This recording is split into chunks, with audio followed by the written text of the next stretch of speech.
En este vídeo vamos a comenzar a considerar juntos el Salmo número 73. Dios mediante lo estaremos considerando en dos vídeos distintos. Este salmo es el producto de una crisis profunda. En él encontramos las reflexiones derivadas de una crisis que llevó al salmista casi a la pérdida de la fe, casi a la apostasía. Así leemos en el versículo 2: En cuanto a mí, casi se deslizaron mis pies, por poco resbalaron mis pasos. Amigos y hermanos, es ingenuo pensar que el creyente, aún el creyente maduro, no pasará por profundas crisis de fe. En efecto, eso acontece. Pero lo importante es que aprendamos a vivir esas crisis delante de Dios para aprender aquello que Él nos desea enseñar. ¿Pero a qué se debía esta crisis en particular? Pues nada, esta crisis ella surgía de la consideración que hacía el salmista del contraste que existe entre los tratos severos de Dios para con su pueblo y su aparente indulgencia para con aquellos que le desprecian. En otras palabras, ¿cómo es posible que Dios castigue constantemente a sus hijos mientras permite que aquellos que viven lejos de Él alcancen, sin grandes trabas, los deseos de su corazón? ¿Acaso es Dios bueno para con su pueblo en este modo de proceder? Pues nada, el versículo 1 comienza con la conclusión final del salmista de esta crisis.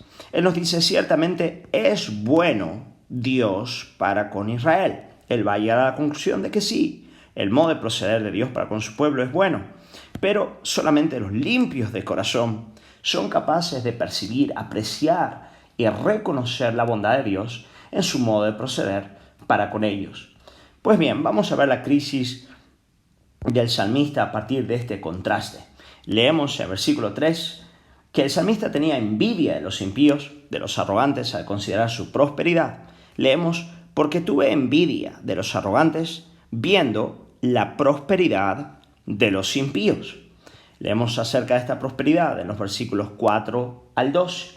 En primer lugar, nos va a decir que ellos gozan de excelente salud, porque no tienen congojas por su muerte, pues su vigor está entero. En el versículo 5 vemos que ellos no se cansan como el resto de los hombres, no pasan trabajo como los otros mortales, ni son azotados como los demás hombres. En el versículo 7 se nos va a decir que ellos logran con creces los deseos de su corazón. Los ojos les saltan de gordura, logran con creces los antojos del corazón. Y a modo de resumen, en el versículo 12, Él nos dice: he aquí, estos impíos, sin ser turbados del mundo, alcanzaron riquezas. Pues nada, esta era la evaluación que hacía el salmista acerca de la vida de los impíos. Y ahora él va a contrastar esa realidad con la realidad suya, como un creyente, como alguien que hacía parte del pueblo de Dios. Eso es lo que vemos en los versículos 13 al 16.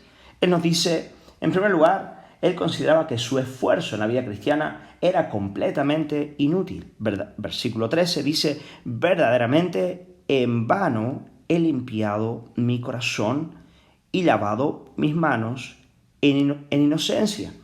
Y en segundo lugar, él nos va a decir que seguir a Dios no tenía sentido si todo lo que él experimentaba era constante sufrimiento y disciplina. Versículo 14, pues he sido azotado todo el día y castigado todas las mañanas. Por lo tanto, aquí tenéis, esta era la crisis profunda que el salmista estaba experimentando. En este punto hacemos bien en preguntarnos si era correcta la percepción del salmista respecto a los tratos de Dios para con los impíos y para con su pueblo. Pues nada, para responder a esta pregunta debemos hacerlo en dos partes. En primer lugar, me gustaría decir que la visión del salmista de la realidad parecía estar bastante distorsionada por la crisis. Lo cierto es que ni el impío alcanza sin trabas todos sus propósitos, ni el creyente es el día entero azotado. Pero por otro lado, es correcto afirmar que el cristiano experimenta una disciplina de la que nada sabe el inconverso. Mientras al inconverso le es permitido establecer su vida en las cosas creadas, en aquello que él desea en esta tierra, el cristiano es disciplinado por el Padre para que su corazón no descanse en las cosas del presente como realidades últimas, ya sea en su trabajo, en la familia, o en cualquier otro placer de la presente existencia, sino que se eleve a un lugar mayor y aprenda a descansar en Dios. Por lo tanto, podemos decir que aunque la visión del salmista era una visión distorsionada, ciertamente no era una visión del todo errada. Pero eso nos lleva a otra pregunta bien importante para cada uno de nosotros. Y es que, ¿de dónde provenía la crisis del salmista? Pues la respuesta más inmediata sería la mundanalidad.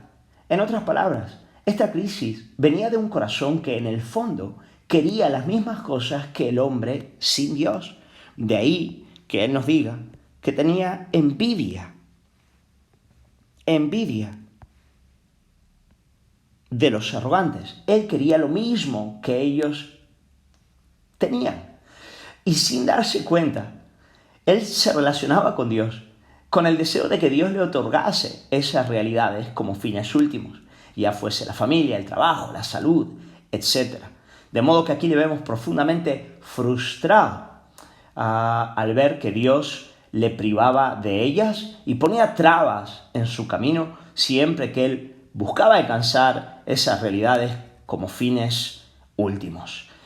Así que vamos terminando aquí el primer vídeo. Solamente recordar, cuando nuestros corazones empiezan a tener este tipo de crisis, por regla general lo que hay es mundanalidad. La mundanalidad consiste en establecer las cosas del presente, las cosas creadas como realidades últimas en nuestras vidas. Y podemos estar segurísimos de que si verdaderamente somos hijos de Dios, Dios no lo va a permitir. Él nos va a disciplinar para que nuestro corazón descanse en Dios. Porque como dice Agustín, fuimos creados para ti y nuestro corazón no hallará descanso si no es en ti.